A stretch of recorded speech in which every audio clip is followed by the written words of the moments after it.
For 15 years, he tried everything, including deleted apps, forced routines, and shame.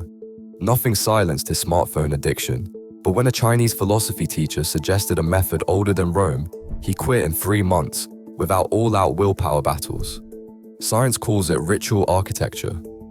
Why does this ancient approach succeed where Western force fails? And what are we missing about the real nature of habit? Confucius was born in 551 BCE, and he lived through an era of social upheaval. He believed that character is not something we are born with, but something shaped by the actions we repeat each day. He called this process LI, ritual propriety. In the Analects, he asks, "To learn and then have occasion to practice what you have learned, is this not satisfying?" For Confucius, the path to virtue is not a matter of grand gestures or sudden transformation. Instead, it comes from small, deliberate rituals woven into the rhythm of daily life. Modern science offers a parallel. Neuroscientists describe how repeated actions strengthen neural pathways, much like water gradually wearing down stone. This is sometimes called Hebbian learning. Neurons that fire together, wire together. In this way, Li is not only a moral framework, but a practical architecture for change. Every time you perform a ritual, whether it is a morning greeting, the way you prepare a meal, or how you sit down to work, you are stepping into a kind of training ground. The ritual itself carves out a space where you can act differently, even if just for a moment. Over time, these moments accumulate, and the pattern of your days begins to shift. Harvard historian Michael Puett describes this as entering a ritual space. You act as a slightly different version of yourself, with new possibilities for emotion and response. The power of Li lies not in the ritual's inherent meaning, but in the break it creates from automatic behavior. Each repetition interrupts the old pattern and allows a new one to take root. This is not a battle of willpower, but a gradual redirection, like a river slowly changing its course.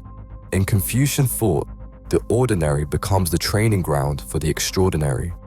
The journey to virtue begins with the smallest step, repeated until it becomes second nature. Through Li, change is not forced. It is cultivated, one mindful action at a time. A woman stands at her kitchen counter, hands resting quietly on the worn wood.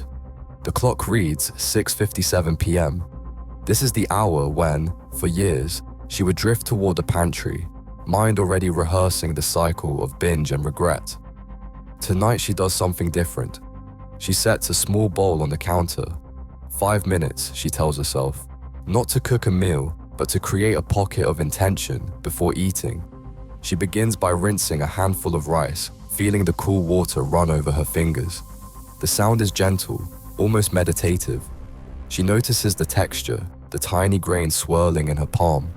Next comes the chopping of a single carrot, slow, deliberate, each slice a small act of presence. The aroma rises. She inhales, steadying her breath. These small gestures, rinsing, chopping, pausing, form a ritual space where the old pattern cannot reach her. She lights the stove and stirs the rice with a wooden spoon. Her mind, once crowded with cravings, settles on the simple rhythm of the movement. For 5 minutes, she is not fighting herself. She is simply here, cooking with care. When the timer sounds, she sits at the table and eats what she has prepared, tasting each bite. The urge to binge is quieter now, less urgent. Over the first week, she repeats this process before every evening meal. By the end of the second week, the nightly binges have become less frequent. She keeps a small notebook by the stove, jotting down a single word after each meal. Calm, present, enough. By the 4th week, her binge episodes have dropped from every night to just once a week. The numbers are clear, but the deeper change is harder to measure. She feels less at war with herself. The kitchen, once a battleground, has become a place of gentle practice. The ritual is not a cure, but a new path. One step repeated, until it wears a groove deeper than the old habit. Mencius, writing nearly 2 centuries after Confucius, described human nature as a field already seeded with the beginnings of virtue. He called these beginnings the 4 sprouts, Si Duan. Each sprout is a natural capacity, present from birth but easily overlooked or left to wither. The first is compassion, or Ren. Mencius illustrates this with the story of a child who falls into a well. Anyone, he says, would feel alarm and distress, not because they want praise, but because the feeling is spontaneous. This is the sprout of benevolence, the urge to relieve suffering. The second is righteousness, yi. This is the sense of integrity that stirs when we recognize right from wrong. Mencius links it to the feeling of healthy shame, not humiliation, but an internal recoil from crossing a line we know should not be crossed. It is the sprout that signals when we betray our own values. Third is propriety, li, not the ritual of Confucius, but the ability to attune to others, to sense when to step forward and when to yield. It is respect, humility, the instinct to honor boundaries and move in harmony with those around us. The fourth sprout is wisdom, zi. This is discernment, the ability to see clearly, to distinguish what is true from what is false, and to reflect before acting. It is less about intelligence and more about clarity and good judgment. For Mencius, these sprouts are not fixed traits but living potentials. When neglected, bad habits crowd them out like weeds. When nourished, they grow into sturdy virtues, shaping character from the inside out. A man sits in his car outside the community center, hands gripping the wheel, breath shallow. For years, anger has flared without warning, shouting matches at home, slammed doors at work, a constant sense of being on edge. Advice to control it by sheer will only fueled the cycle. Resist, explode, regret. But this time, he tries something different. Instead of retreating or fighting the urge, he steps inside and signs up to volunteer at a local food bank. The first shift is awkward. He stacks cans in silence, barely making eye contact. But as the weeks pass, something begins to shift. He listens to stories from people waiting in line, hands out bags of rice, starts to remember names. Each act of service is a small watering of a neglected sprout, compassion. The urge to lash out doesn't vanish overnight. But as he logs his days, the pattern is clear. Anger outbursts, once 3 times a week, drop to just over 1 a week by the end of the second month. By week 8, he counts a 52% reduction, confirmed by daily notes and a simple mood scale. The numbers tell part of the story. The deeper change is quieter, the old heat of anger replaced by a sense of connection, the feeling of being part of something larger than his own frustration. Service, repeated steadily, nourishes the good within, crowding out the weeds of habit. In this way, Mencius's teaching takes root, not as an abstract ideal, but as a lived reality, measured in fewer outbursts and a gentler presence, one act of kindness at a time. A young man sits on his bed, phone in hand, thumb hovering over the unlock button.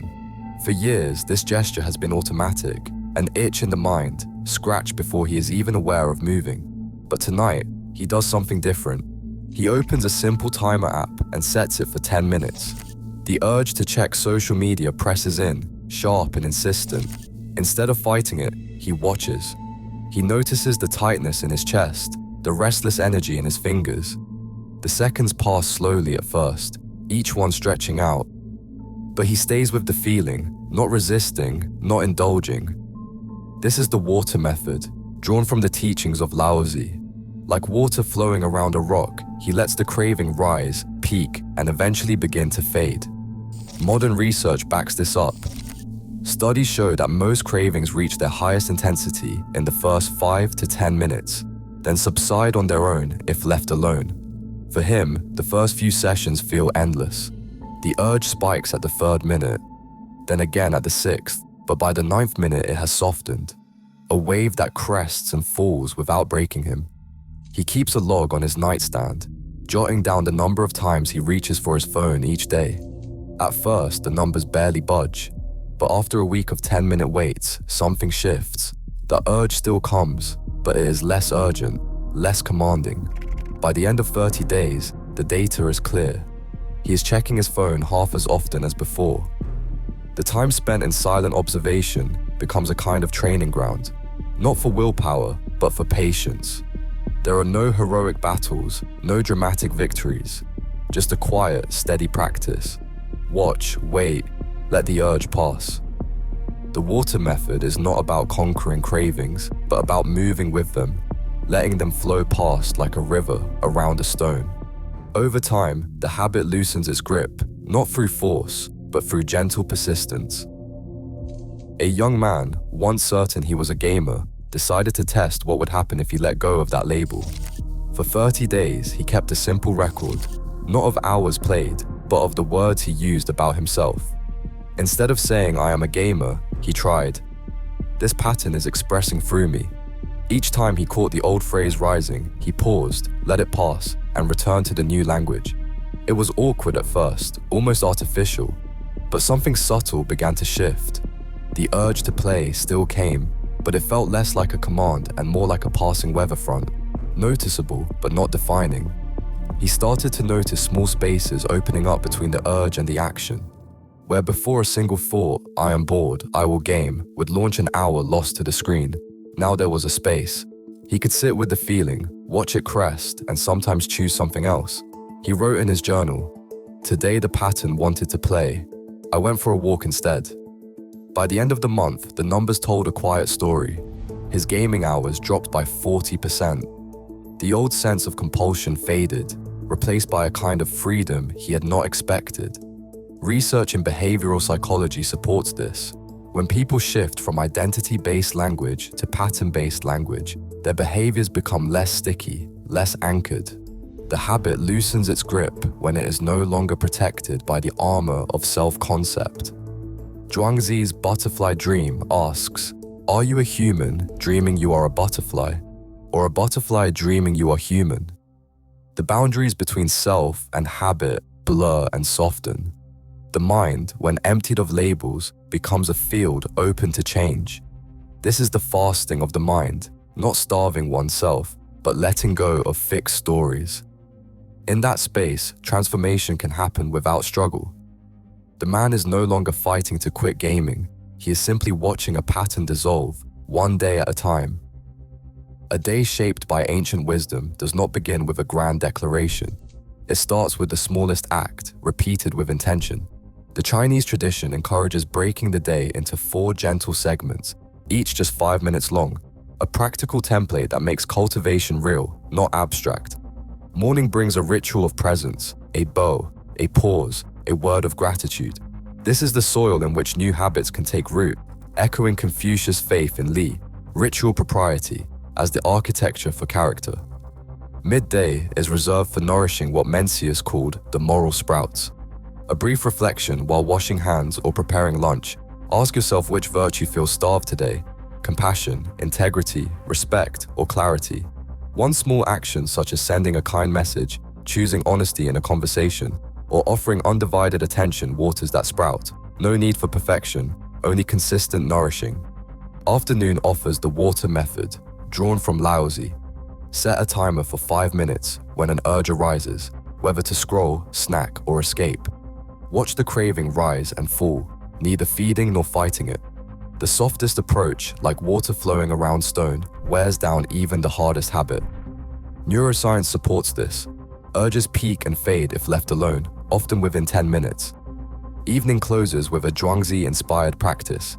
Take 5 minutes to loosen identity's grip.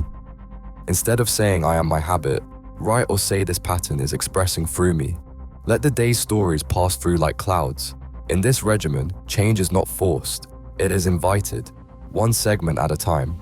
4 small windows: morning ritual, midday virtue, afternoon observation, evening release, form a rhythm anyone can replicate. The day becomes a field for cultivation, not combat. 6 months is not a miracle, but a measured arc, one marked by careful steps and honest data. The woman who began this journey with a decade-long pill dependency kept a daily log, recording dosage, mood, and cravings. In the first month, the regimen was simple. 4 5-minute practices spaced through the day, each grounded in the teachings of Confucius, Mencius, Laozi, and Zhuangzi. Morning ritual steadied her hands. Midday reflection watered the moral sprouts. Afternoon observation let cravings rise and fall without force. Evening writing loosened the grip of identity. By the end of the 3rd month, her daily dosage had been halved. The numbers in her log tracked this precisely. 7.5 milligrams became 3.75 milligrams. then 2.5 milligrams. Each reduction happened under the eye of her physician, who reviewed the taper plan, checked for withdrawal, and adjusted as needed. The doctor wrote in the margin, "No abrupt cuts, progress is steady.